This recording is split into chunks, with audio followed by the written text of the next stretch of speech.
नमस्कार दोस्तों, स्वागत है आप सभी का एक नए सेशन में। आज हम इस सेशन में देखेंगे झारखंड सामान्य ज्ञान से संबंधित एक बहुत ही इंपॉर्टेंट टॉपिक है हो जनजाति। यह टॉपिक झारखंड में होने वाले एग्जाम्स जेपीएससी या जेएसएससी से संबंधित कोई भी एग्जाम्स हो बहुत ही महत्वपूर्ण है। ठीक है दोस्तों, यहाँ से एक या दो प्रश्न हर एक एग्जाम्स में देखने को मिलता ही है। दोस्तों, अगर ये वीडियो आपके लिए मददगार हो तो इसे ज़्यादा से ज़्यादा अपने दोस्तों को शेयर कर दीजिएगा तथा एक लाइक कर दीजिएगा। और चैनल पर नए हैं तो कृपया चैनल को सब्सक्राइब कर दीजिएगा तथा बेल बटन को प्रेस कर दीजिएगा।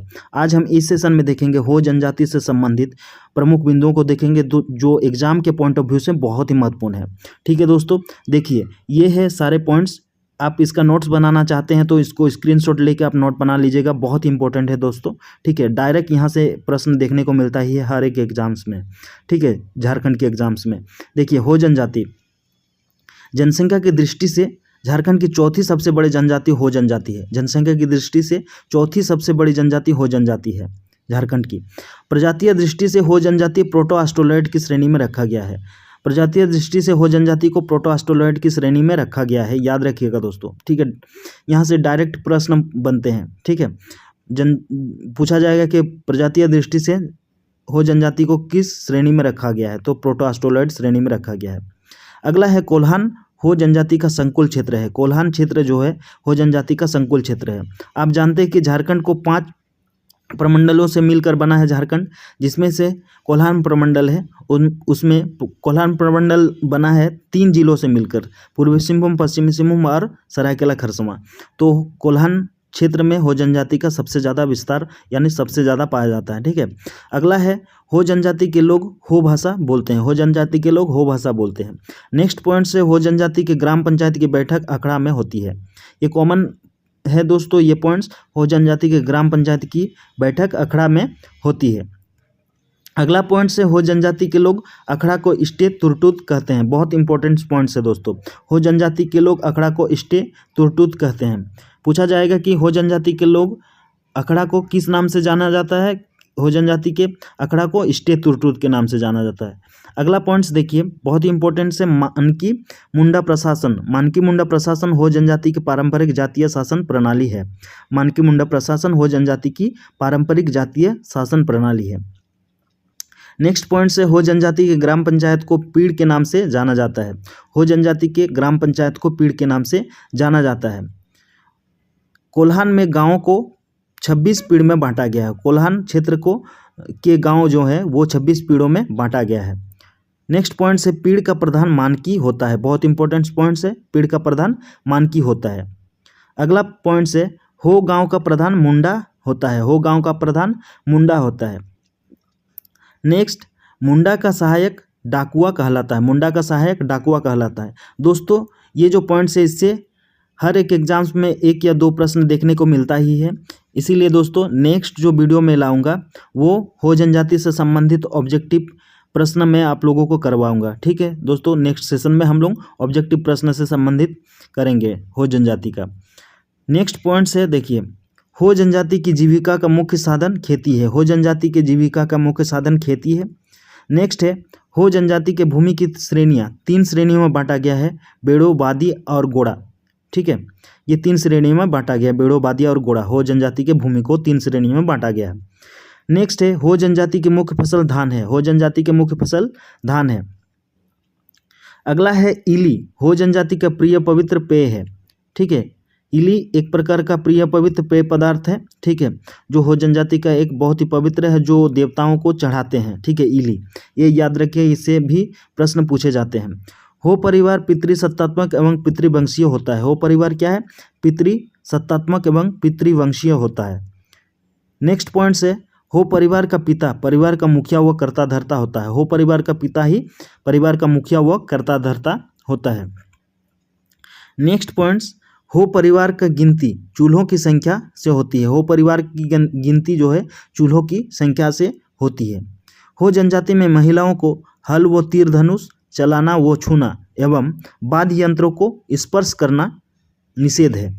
ठीक है, हो जनजाति में क्या है कि जो वहाँ हो जनजाति के महिला है, हल व तीर धनुष चलाना व छूना एवं वाद्य यंत्रों को स्पर्श करना निषेध है। अगला है हाथू को हो जनजाति के लोग राजनीतिक इकाई मानते हैं। हाथू को क्या है? हो जनजाति के लोग राजनीतिक इकाई मानते हैं। रिजले ने हो जनजाति को 46 गोत्रों का जिक्र किया है। रिजले ने हो जनजाति को 46 गोत्रों का जिक्र किया है। बहुत इंपॉर्टेंट है दोस्तों ये सारे पॉइंट्स। ठीक है, नेक्स्ट पॉइंट है हो जनजाति के लोग पिता के लिए अपू शब्द का प्रयोग करते हैं। हो जनजाति के लोग पिता के लिए अपू शब्द का प्रयोग करते हैं पिता के लिए।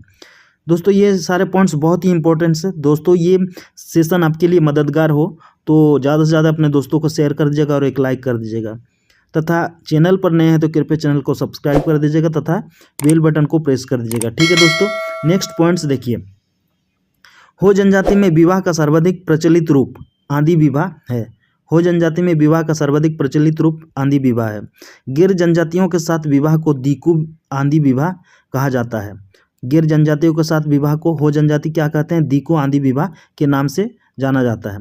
अपॉर्चुनिटी विवाह मैरिज बाय कैप्चर के नाम से भी जाना जाता है। अपॉर्चुनिटी विवाह को मैरिज बाय कैप्चर के नाम से भी जाना जाता है। लड़का लड़की की मर्जी से संपन्न विवाह राजा खुशी विवाह कहलाता है। लड़का लड़की की मर्जी से जो विवाह संपन्न होता है वो राजा खुशी कहलाता है। ठीक है, नेक्स्ट पॉइंट से हो जनजाति में क्रय विवाह आंधी कहलाता है। हो जनजाति में क्रय विवाह को आंधी कहा जाता है। आंधी और अपॉर्चुनिटी विवाह हो जनजाति से संबंधित है। आंधी और क्या है? अपॉर्चुनिटी विवाह हो जनजाति से संबंधित है। दोस्तों ये सारे पॉइंट्स बहुत ही इंपॉर्टेंट है दोस्तों, जो एग्जाम के पॉइंट ऑफ व्यू से। ठीक है, नेक्स्ट पॉइंट्स देखिए। हो जनजाति के देवता बोंगा कहे जाते हैं। हो जनजाति के देवता को क्या कहा जाता है? बोंगा कहे जाते हैं। हो जनजाति का सबसे बड़ा देवता सिंगबोंगा है। हो जनजाति का सबसे बड़ा देवता सिंगबोंगा है। याद रखिएगा दोस्तों, बहुत ही इंपॉर्टेंट पॉइंट्स है। हो जनजाति में ग्राम देवता को पाहु बोंगा के नाम से जाना जाता है। डायरेक्ट प्रश्न पूछे जाते हैं दोस्तों। ठीक है, हो जनजाति में ग्राम देवता को किस नाम से जाना जाता है? पाहु बोंगा के नाम से। अगला है हो जनजाति में वर्षा का देवता देसावली के नाम से जाना जाता है। हो जनजाति में वर्षा का देवता को देसावली के नाम से जाना जाता है। नेक्स्ट पॉइंट से हो जनजाति में धार्मिक अनुष्ठान का कार्य देवरी द्वारा संपन्न कराया जाता है। ठीक है, ये याद रखिएगा दोस्तों, ये पॉइंट्स बहुत ही इंपॉर्टेंट है। हो समाज में धार्मिक अनुष्ठान का कार्य देवरी द्वारा संपन्न कराया जाता है, जो पुरोहित होता है। ठीक है, हो समाज में घातक देवताओं की पूजा देवोवा करता है। ठीक है, हो समाज में क्या है? घातक देवताओं की पूजा देवोवा करता है। ठीक है, घातक देवता बोले तो जो बलि जो लेता है, जो देवता बलि चढ़ाया जाता है, मतलब उसकी पूजा जो है देवोवा करते हैं। ये याद रखिएगा, बहुत इंपॉर्टेंट पॉइंट्स है। ठीक है दोस्तों, नेक्स्ट देखिए। नेक्स्ट पॉइंट्स है आपका हो जनजाति के पर्व कृषि से संबंधित है। हो जनजाति के पर्व कृषि से ही जुड़े हुए हैं। ठीक है, खेती से। हो जनजाति के बाह्य पर्व यानी बीजारोपण में पूरा गांव शामिल होता है। हो जनजाति के बाह्य पर्व यानी बीजारोपण, जो बीज जो धान जो जिस समय मतलब खेतों में दिया जाता है, चारा दिया जाता है, उस समय एक उत्सव मनाया जाता है बाह्य पर्व। उस समय क्या है? हो जनजाति के पूरा गांव के लोग शामिल होते हैं।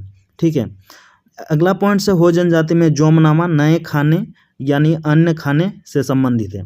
ठीक है, नए अन्न खाने से संबंधित है जोमनामा। ठीक है, ये पर्व जोमनामा बहुत ही इंपॉर्टेंट से ये पॉइंट्स भी। ठीक है, जोमनामा नए अन्न खाने से संबंधित है हो जनजाति में।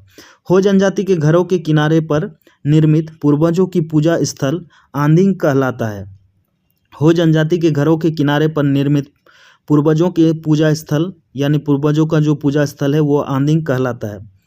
अगला पॉइंट से बोंग नृत्य हो जनजाति से प्रचलित है। ठीक है, बोंग जो है नृत्य एक है, ये क्या है? हो जनजाति से प्रचलित है, हो जनजाति में ही प्रचलित है। बहुत ही इंपॉर्टेंट पॉइंट्स है दोस्तों, ये थे हो जनजाति से संबंधित।